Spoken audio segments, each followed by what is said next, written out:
What's up, Bro Kumar di sini hadir lagi dengan video yang bahas seputar gadget dan sekitarnya. Dan untuk video kali ini saya spesial hadir untuk channel Gadget Gaul untuk mereview smartphone Andromax ES. So, untuk para gadgeteer semua, check this out.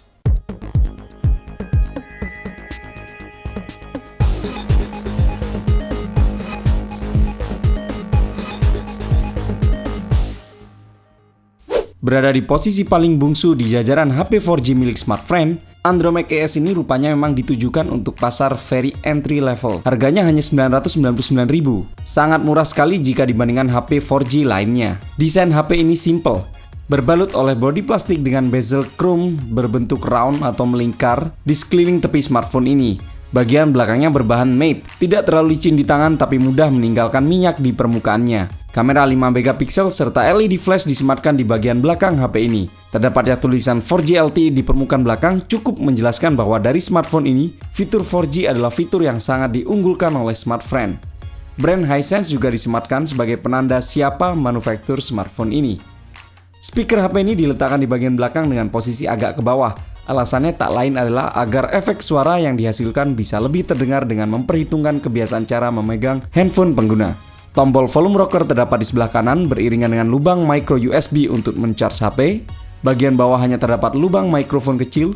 Sebelah kiri tidak ada apa-apa dan sebelah atas terdapat port headset 3,5 mm yang berada tepat di sebelah tombol power atau lock button. Kalau boleh saya bilang, tombolnya tampak tidak terlalu kokoh, bahkan tidak mungkin tombol ini akan aus sebelum waktunya. Bagian depan atas terdapat kamera 5 MP yang disertai dengan LED flash serta proximity sensor. Di bagian bawahnya terdapat 3 tombol kapasitif yang memiliki lampu backlight, cukup efektif untuk mengetahui letak tombol saat berada dalam kondisi gelap. Jika kita buka bagian belakangnya, akan terlihat baterai dengan kapasitas 1500 mAh, slot micro SD dan dual SIM card.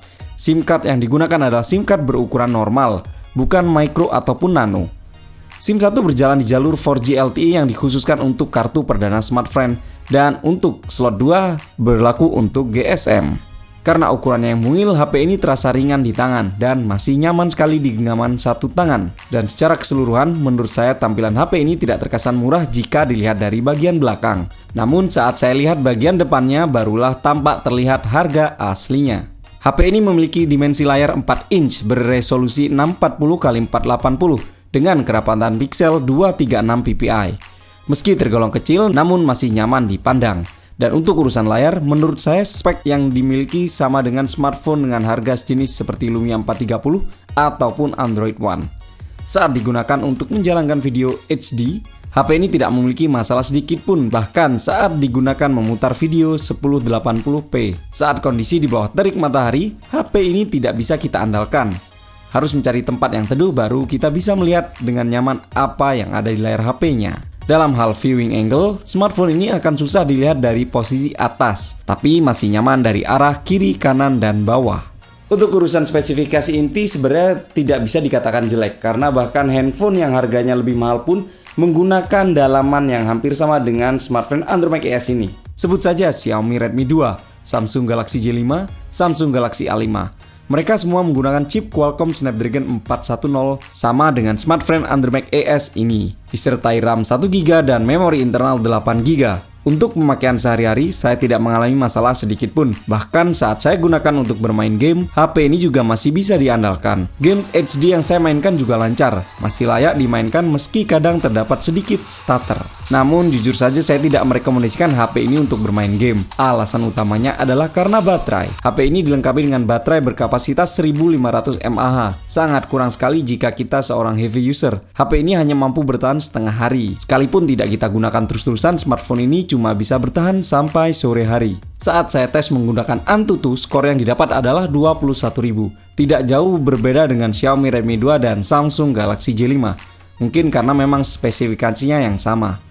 Smartphone ini sudah dilengkapi Android Lollipop 5.0.2. Namun untuk kejelasan apakah nantinya akan mendapatkan upgrade OS ke Marshmallow, saya masih belum bisa mendapatkan informasi. Yang jelas, perpaduan antara Snapdragon 410, RAM 1GB, dan OS Lollipop mampu berpadu dengan baik di HP ini. Saya perlu menyebutkan hal satu ini di video review kali ini. Saya agak merasa terganggu dengan banyaknya aplikasi bawaan yang menurut saya tidak penting. Dan ini lumayan menguras memori internal, bahkan beberapa aplikasi tidak bisa kita hapus. Meski berlayar kecil, HP ini masih nyaman digunakan untuk mengetik. Jarang terjadi salah penulisan atau typo. Mungkin karena jari saya yang tidak terlalu besar ya. Bisa jadi. Fitur kamera adalah salah satu yang diandalkan oleh Andromax ES ini, yakni kehadiran flash untuk kamera depannya yang beresolusi 5 megapiksel. Hasil fotonya seperti tampak berikut ini. Tapi jujur saja saya lebih suka menggunakan tanpa flash. Karena saat flash digunakan, background akan tampak gelap.